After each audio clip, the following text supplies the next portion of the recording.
Hi there. It's Colleen Adrian, and today I want to talk with you about a very subtle way that sometimes we as parents blame and shame our kids without even realizing it. So it can kind of sneak into your parenting that way. Sometimes, of course, it's really obvious when you're blaming your child or someone else for something that's happened, and other times it's more subtle. And just to be really clear at the outset, I'm talking here specifically about situations in which you, as the parent, might have subtly blamed your child for your response to their behavior.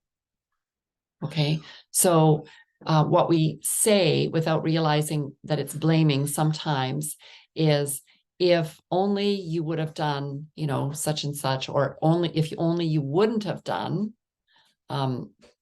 whatever they've done. And then the sentence ends like this, whether you say it out loud or not.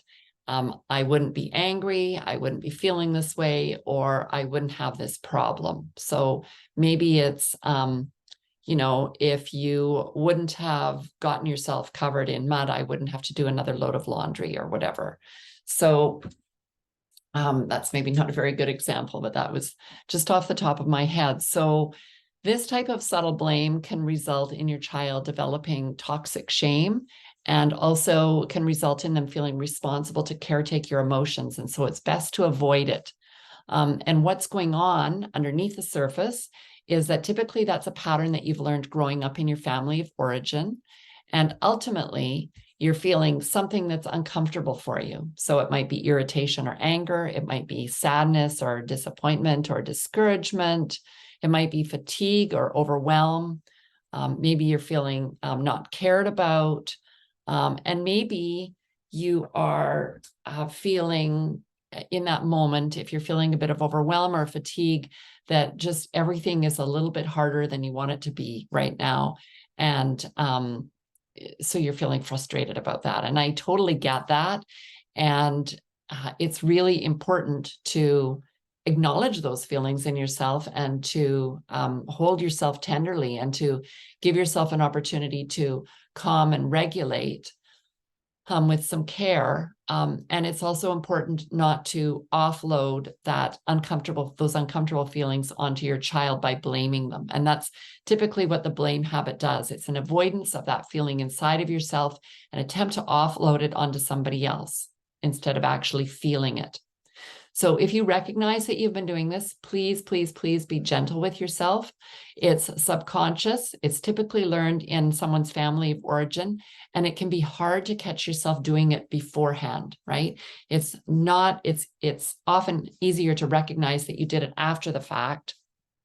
And I've done both of those a lot myself. So I get it. It's a hard thing to change. So as you practice and you learn to catch yourself before you're doing it, see if you can instead acknowledge your own feelings, soothe and regulate yourself before going to your child, and then having a clear communication with them that supports them to do whatever it was differently in the future. Right. And if you don't catch yourself until afterwards, you can still repair. And I'll make the little link for I'll put the link for the repair video in the notes below. So you can still repair, and you might say something like this, or, modify it to fit the situation, specifically in a situation like this. I realize I sounded like I was blaming you for my feelings, but my feelings are my responsibility to manage, and I'm working on that, right? And then carry on with whatever repair is appropriate. And again, to be clear, as I alluded to at the beginning of this video, I'm not suggesting that you take responsibility for something that your child did that was wrong, or that they shouldn't have done. That's a whole other topic. And that can be addressed, but it's most important for you to manage your own feelings and get yourself regulated before you have a conversation with them about that, right? That's the important piece, is that you take responsibility for your feelings, and that your child doesn't feel responsible for caretaking your feelings. I hope that's helpful. And I'm also really curious about how that lands for you. What's your experience been with this? So if you'd like to pop a comment below, I'd love to hear from you. And If you have questions, likewise, just pop them in down below, and I'll get back to you. Thanks for listening.